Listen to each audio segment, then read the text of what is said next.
Good morning, everyone, and I'm really delighted to have the opportunity to address you this morning at the annual Oxford Farming Conference on the theme of growing resilience. A thriving, resilient and environmentally sustainable future for agriculture in Northern Ireland is my vision and what drives me each and every day as Minister. There's lots to do, there's many challenges and threats to resilience in agriculture. One of the biggest recently being inheritance tax. Ever since the family farm tax was announced, I've stood steadfast with our farmers, repeatedly stating the detrimental and disproportionate impact upon Northern Ireland. The decision to increase thresholds is a significant concession, and I commend the farming community for its united front, which was instrumental in securing this long overdue change. Whilst full removal of the family farm tax is still requested, the changes should provide an injection of hope and confidence in the farming sector. Back to the theme of growing resilience. Across the world, growing and powerful megatrends are reshaping farming and society, and their impact on the UK is profound. Climate change is altering our weather patterns and driving the need for resilient, low-carbon, nature-friendly farming.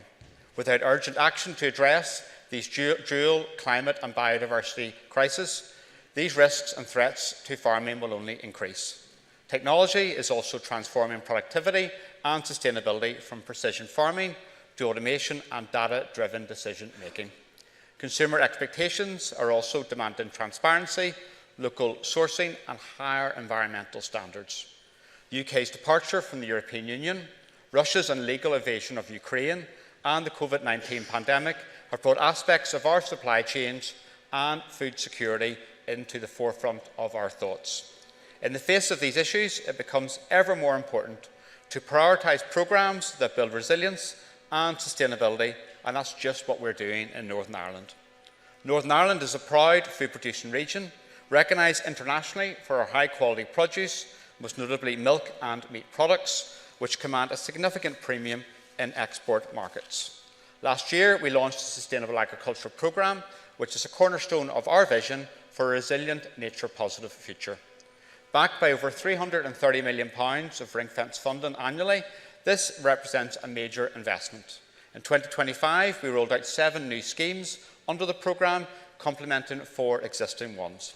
Evidence of impact is already emerging from the Beef Carbon Reduction Scheme, our Soil Nutrient Health Scheme, and the Farming for Nature package, which launched last year and has been seen strong uptake, reflecting the sector's commitment to biodiversity and climate action.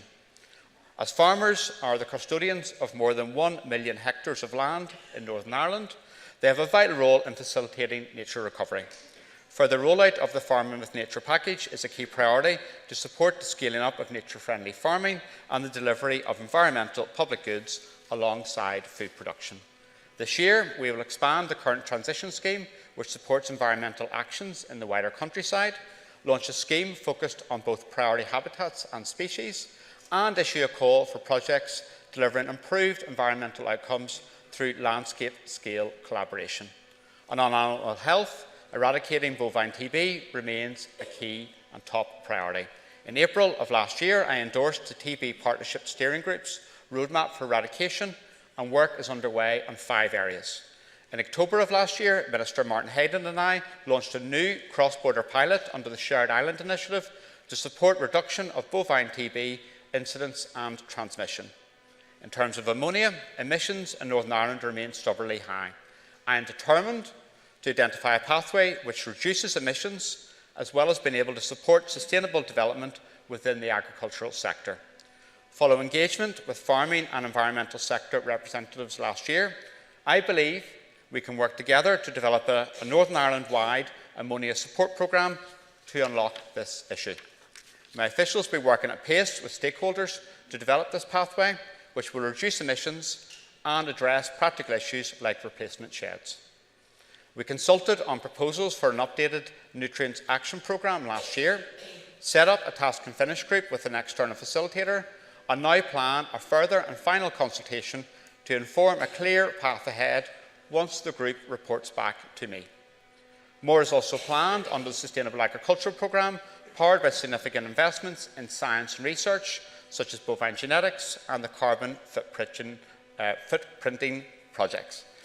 This respect for and investment in science and evidence is absolutely critical in the age of misinformation, with global political forces seeking to debase science and undermine evidence-based policy making, now being mimicked by some in the UK and in Northern Ireland. Farming and industry must see through these false friends of the farmer who are attempting to lead farming on a journey of denial, rejecting science and the reality of climate change and biodiversity loss. It's more important than ever that we stand up for science and research to inform decision-making in relation to agriculture.